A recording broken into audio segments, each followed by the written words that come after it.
So hey folks, and welcome back to the Speed Triple RS.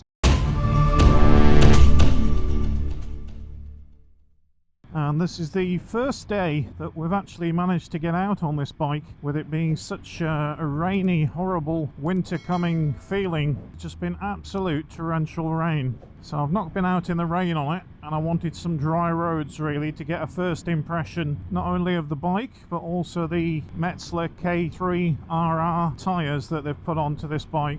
Now I've been waiting for this bike for an awful long time and finally managed to get my hands on it, and I've got this bike for 2 weeks. Thank you, Triumph. I'm going to be putting it through its paces and giving it a real road review. So this is the first of 2 videos that I'm going to be doing on this bike. First one being first impressions and a walk round on this bike when I pull up a little bit further up the road. Second video will come out about a week later, last ride and final thoughts after riding this for a couple of weeks. Now there is still a little bit of rain around and a few spits coming down, but there are dry patches, so all good. So yeah, what do I first think of this bike? Well, seating position, it's upright, it's slightly forward, more racy I would say than on my Yamaha MT-10 SP.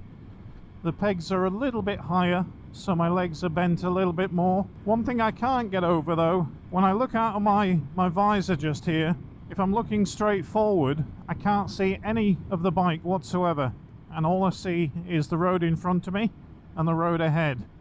So I've no view while looking forward riding the bike of the cockpit. I have to actually physically look down to see what speed and the dashboard and everything and the controls. So that's kind of a negative for me. I like a nice cockpit, and I'm not sure whether it's because I've just come off the wonderful Suzuki Hayabusa with that beautiful, what I think is the best cockpit on any bike on the road today. But yeah, I would have liked it if they'd have put the TFT screen a little bit higher near the bars, so that you could at least just glance down and see it. You'll probably see it on your view from the actual camera, but don't forget the camera's lower down on my helmet. So that's my first gripe really. I'm sure it's something you'll get used to. Now braking on the bike is absolutely superb. It's got your Stylema Brembos up front, and then you've got twin pot Brembo on the rear.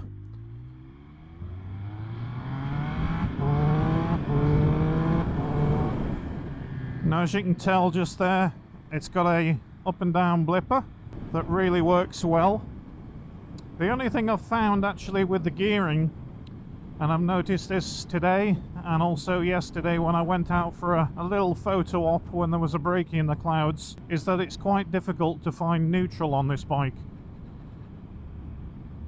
Now while you're using the quick shifter to go from first to second through neutral, it's really smooth, really smooth. One of the smoothest I've come across on any bike. But it's just so damn difficult to find neutral. Literally from first to go up the box to try and find neutral, I can't do it. It just goes straight to second, and then I just have to tap it just gently down from second into neutral to find it, and it takes a few attempts, so that could be improved.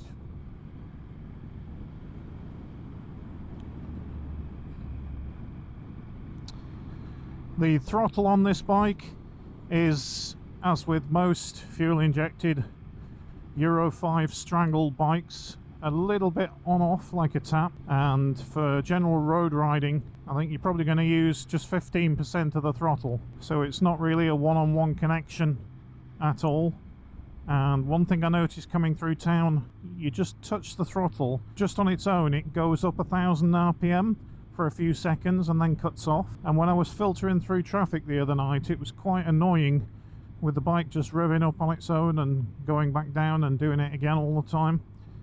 Now I understand that's obviously an anti-stall to try and stop you stalling the bike, because it's so strangled and running so lean because of Euro 5. It's not the end of the world. If I was to buy one of these bikes, I would take it into a shop and probably get the ECU flashed, put a different exhaust on it, and get the fueling right. I know it's something that you shouldn't have to do, but for me that would be a necessity, I'm afraid.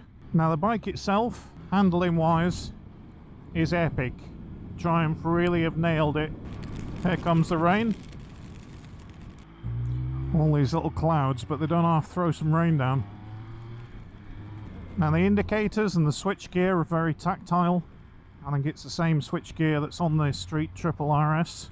The only problem I have with that is the indicator, although they're self-cancelling. Again, you've got this like micro switch effect, so I'm not 100% sure sometimes whether the indicators are on.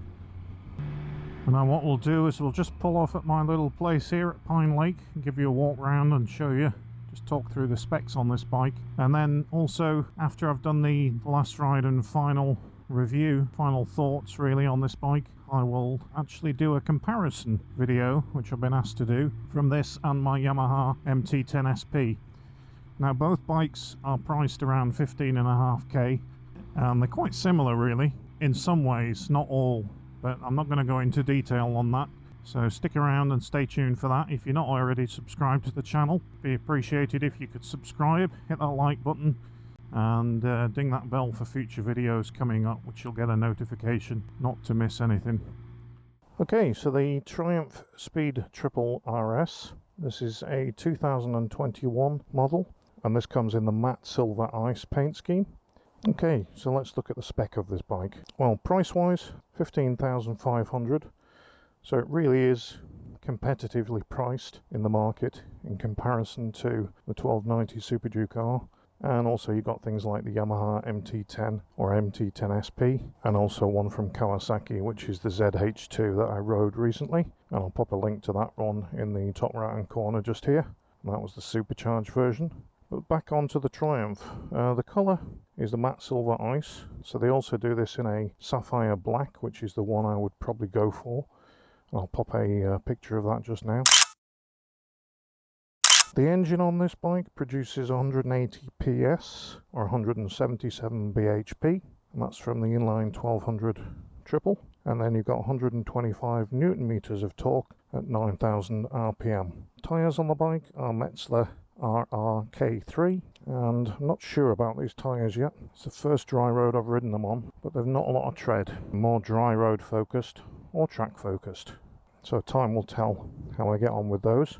The brakes, you've got Stylema calipers, monoblock on the front, 4-pot.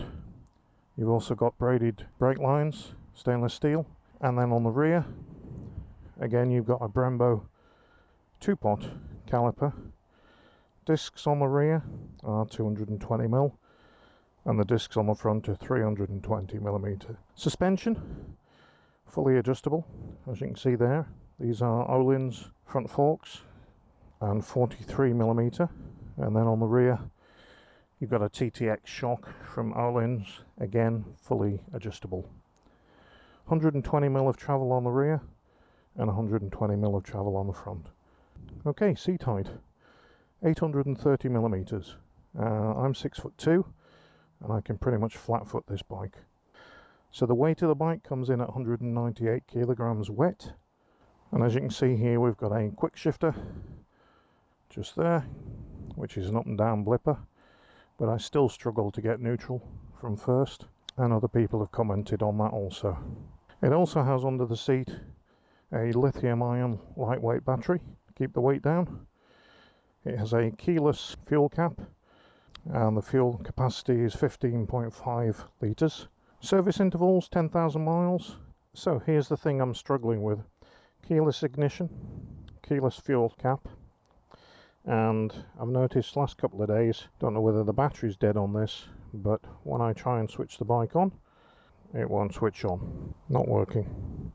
So I'm kind of stuck really until I can get that switched on. So not a lover of the keyless ignition at all. Literally I have no idea how to get this started now. Okay, so I've managed to get the ignition switched on, and apparently there's a sensor down the right hand side of the bike you hold the key next to if the battery in the key is flat, and then it will turn on. So that's all good. So yeah, you've got tactile switchgear, little menu here if you push that to the right, and then it will give you your dash configuration.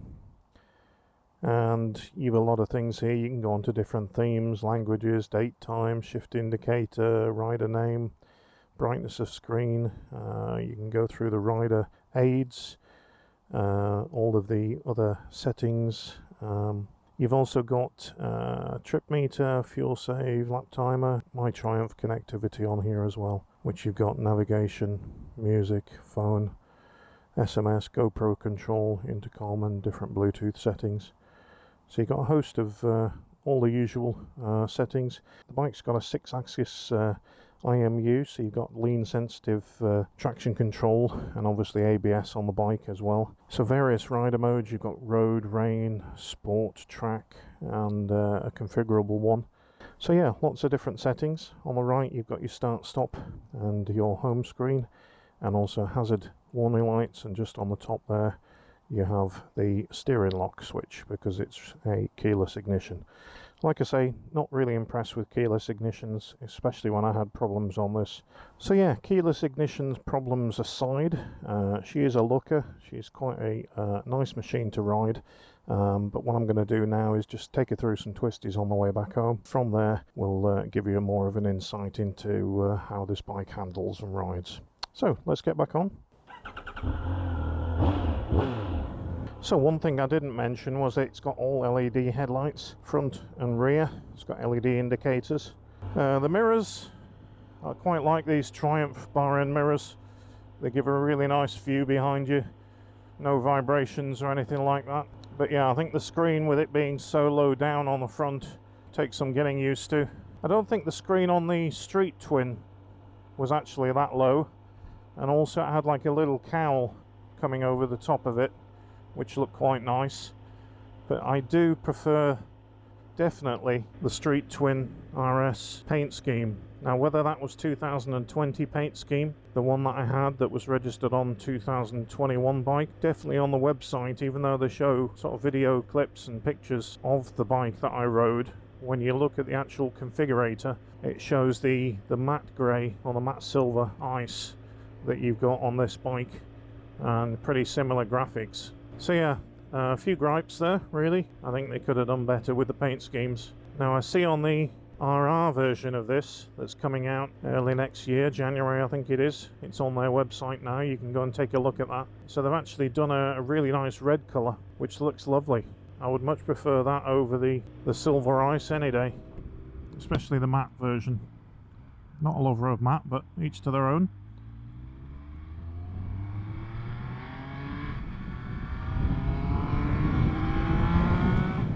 So I will say this about these Metzler RR K3 tyres, you do get a lot of feedback. You definitely can feel the road through the bars, which is confidence inspiring, I would say. And that down blip is absolutely beautiful.